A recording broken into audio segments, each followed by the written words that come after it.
Alrighty. Okay. Back, ladies and gentlemen. I was trying to wait a little bit so y'all could watch my videos that I put out.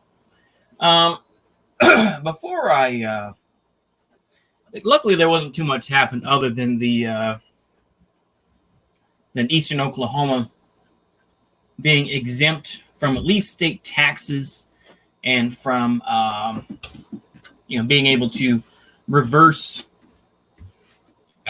court rulings, and basically reverse some convictions. I think it was easy to say. It's like they're going to make an ethno state, but it's like I think it's too early to tell. Like I say, and I did see that from Cornholio. Like I say, shout out to him. I'm glad he mentioned it because I know that he lives in Oklahoma, and apparently he's unofficially, not legitimately part of the Choctaw Nation. So I can respect that. But yeah, once again, most of them are white LARPers. This is something a lot of these folks don't talk about. I mean, it's just, once again, it's just how pitiful the left is. It's like, oh yeah, we anti-colonialism. We're gonna kick out whitey, or we're gonna have freedom. It's like, no, it's not gonna be that easy. There are plenty of folks that they are products of liberalism, same as you or I, and for them, it's casinos. So I don't really get this whole feijoa. It's like ultimately they're part of the same system that we are at this point. So I did want to say something about, I just finished watching the old Scottish boomer Paul Cockshot. And he went on and on about, they made people, salute little flags and this and that. Oh, it's just so ridiculous because it's like, well, we support national liberation, but it's so contradictory, and just like ultimately there is no definite answer. That's why people like me, I can't fully go into become a leftist or something like that. It's like I can read some Lenin, and I haven't read all the stuff that he's talking about, with self-determination, this and that. But it's like, well, we believe in self-determination, but we should be able to criticize, the government too, and be against, this sort of nationalism. It's just ridiculous. It's like, okay, but we don't want to oppress people, but we don't like religion. It's like, well, we don't want to oppress religion and destroy their churches because ultimately that just strengthens them. But we don't like religion, so eventually, basically their only answer is we have to come up with better propaganda. Just as Lenin said about religion, which I did mention in the video, was Malcolm X a socialist? Which, like I say, my videos are not as well researched as they should, but I think that in general, I think it was okay. But in general, I mean, that's pretty much all I have to say about Paul Cockshot. It's just people are so cringy. It's just like, oh, let's listen to this old Scottish boomer, talk about socialism, or talk about, how we can use cyber, Project Cybersyn, and we can do stuff like that. Yeah. And yet the guy doesn't even know what OBS is. He doesn't even know what open broadcasting, software is. It's like, what's OBS? Or what's this? It's like, why would you? I don't know. People like that, they love to slob on the knob. It's just so ridiculous. Anyway, I think I'm going to use this video as a chance to kind of finish up stuff instead of doing a video. I'm going to talk about, I want to talk about a little bit more about the Organization of Afro-American Unity and the Organization of African Unity. I want to talk a little bit about those two. Once again, I'm just going to look at Wiki. I know you can cringe at that and say, bruh. That's fine. I don't blame you. Like I say, I mean, I sometimes do that too if it works for me. Okay. And we'll just hide. Got it. Okay. So I'll just briefly look through this. Maybe one day I'll find a book on it, and maybe I'll read some John Henrik Clark or something. I at least want to go over these points. So, Organization of Afro-American Unity was a Pan-Africanist organization. Once again, this goes back to the video that I just put out talking about, was Malcolm X a socialist? Malcolm X was not a third worldist. He was a Pan-Africanist. Once again, people take this out of context, that clip that I showed. It's like, oh, well, he said, basically China is doing so great and Mao Zedong has helped China, but we want the same thing for Africa. That's all it. Once again, people cannot see through this. And it's like they confuse us like, oh, he said some base things about, Mao Zedong, so he's got to be cool, bro. It's just ridiculous. Yeah.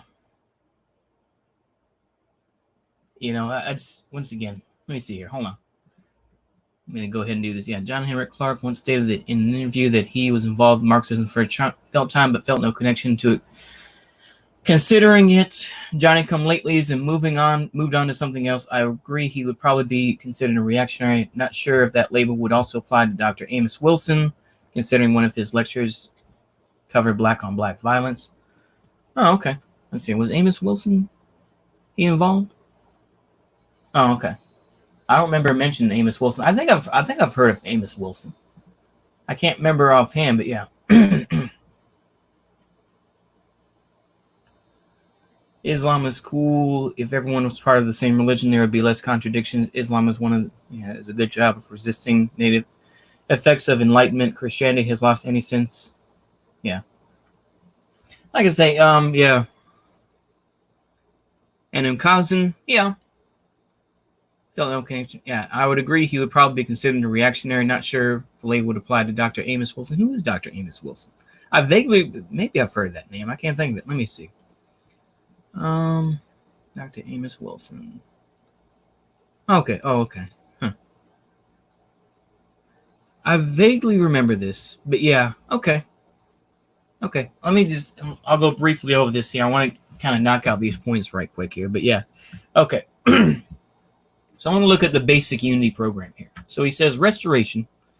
In order to release ourselves from the oppression of our enslavers, then it is absolutely necessary for the Afro-American to restore communication with Africa.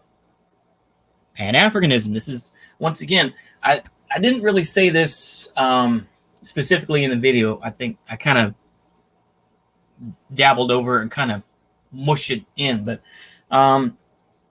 Malcolm X's mother was Louisa Little, who was part of the UNIA. Let me type in UNIA right quick here.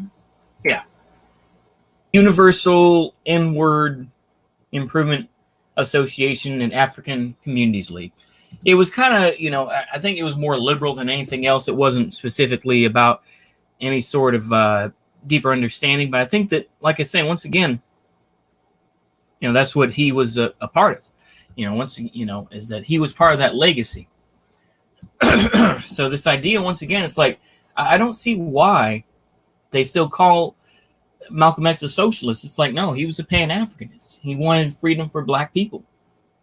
Once again, this is kind of the idea that, oh, well, national liberation is good, but we just don't want you to become nationalistic and hold up flags and, be dedicated to that type of thing. Oh, but we like these type of cultures. And it's like, it's very muddled. That's my view of a lot of what. And like I say, I haven't read Lenin, this and that, but it seems to me like if I read it, it just sounds very muddled. That's my take. I'm just going to go full screen. Like I say, let me finish this up right quick. Okay. Restore communication with Africa. Reorientation. We have to learn much about Africa by reading informative books and by listening to the experiences of those who have traveled there. The Organization of Afro-American Unity will devise, once again, we'll talk about the Organization of African Unity, which also they considered kind of socialist, but that's, we'll read a little bit about that here in a minute. The Organization of Afro-American Unity will devise original educational methods and procedures which will liberate the minds of our children. We will encourage qualified Afro-Americans to write and publish textbooks needed to liberate our minds, educating them at our home. At home. Once again, a lot of leftists would cringe at that nowadays. They'd say, oh, private schools, that's kind of like what the right-wingers do.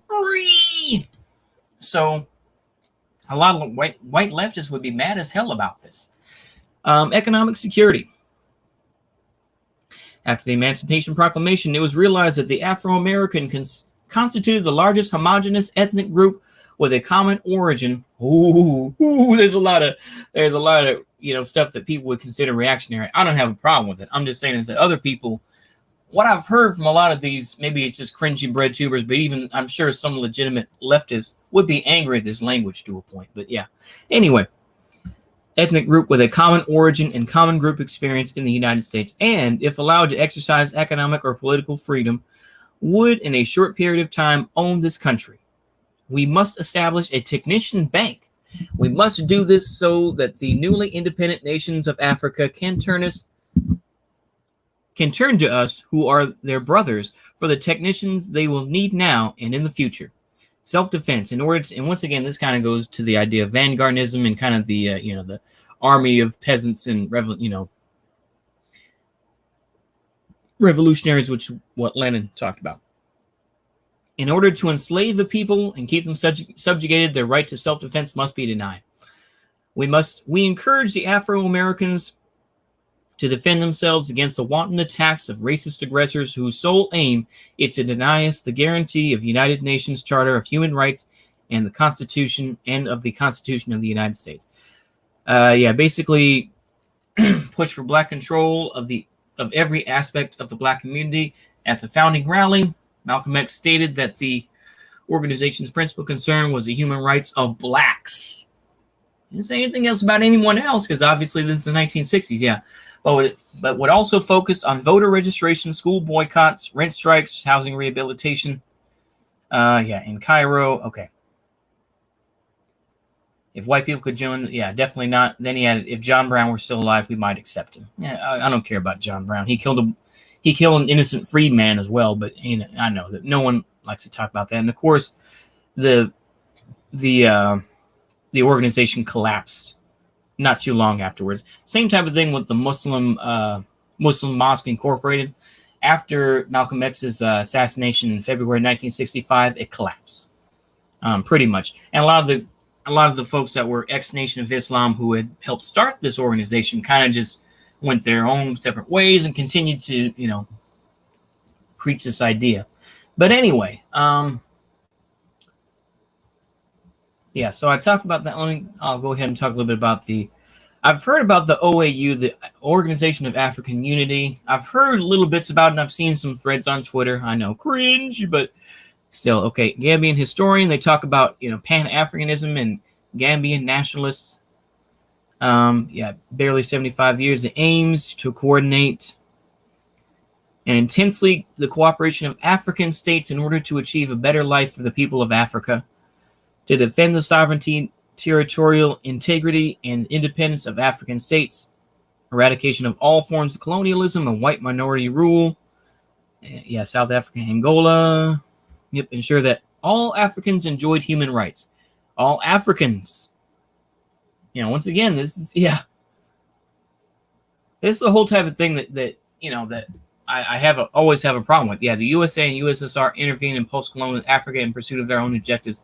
Help was sometimes provided in the form of but yeah. Okay. So the last OAU summit was in 2001. Huh. So I had no idea. Anyway, 1994. It just sounds like it kind of collapsed as well, didn't it? But to me, it's silly when you see this type of thing. Yeah, I think that in general, it's just.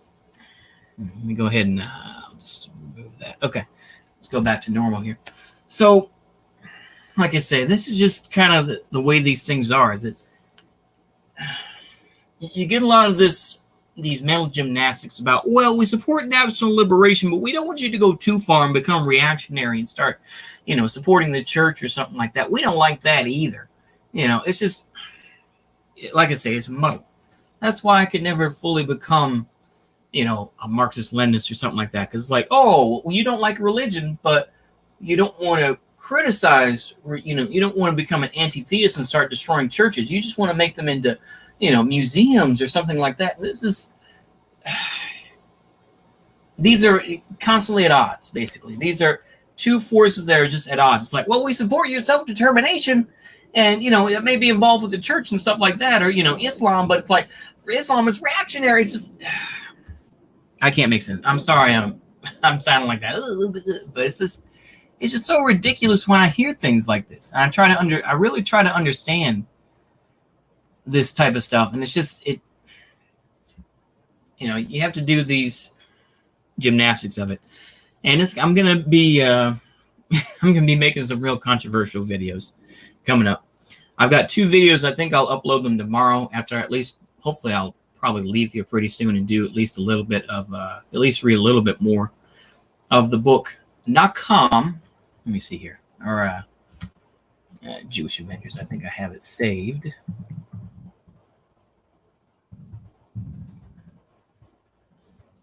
Here we go. And share the screen one more time. There we go. Let me share it one more time here. Images. This book right here. This is the book right here that I'm going to be talking about. I'm not telling y'all to buy it. I'm not going to shill for Amazon or anything like that. But what I was reading a little bit of it, and basically these are this guy went back and forth between Israel and the United States, presumably, and talked to Abba Kovner a lot. And this book covers a lot of what the Jewish partisans did as part of the larger Soviet partisan organizations. Now, in some of these videos, because they have just like anything else, it's like they have an organization talking about Jewish partisans and saying, well, the Jews didn't just, stand around and let themselves be, put into concentration camps. They actually fought back. And what they leave out is that, of course, as far as I've heard, is that the partisans, the Soviet partisans in particular, were under the control of the Red Army. And I'm sure that was more complicated, this and that, but it's like, so I've heard is that the Red Army controlled these partisans. So they didn't just, do whatever the hell they wanted to, So I'm going to try to read a little bit about that. I'm sure I'm going to get plenty of Zionist type stuff. I think I'll also I'll just upload it as one video. I'll see how long it takes. 69 pages. But of course, I'm going to read the famous The Jewish State by Theodore Herzl. I think someone is honking for me, so I'm going to end it there. Y'all have a good day. See you later. Goodbye.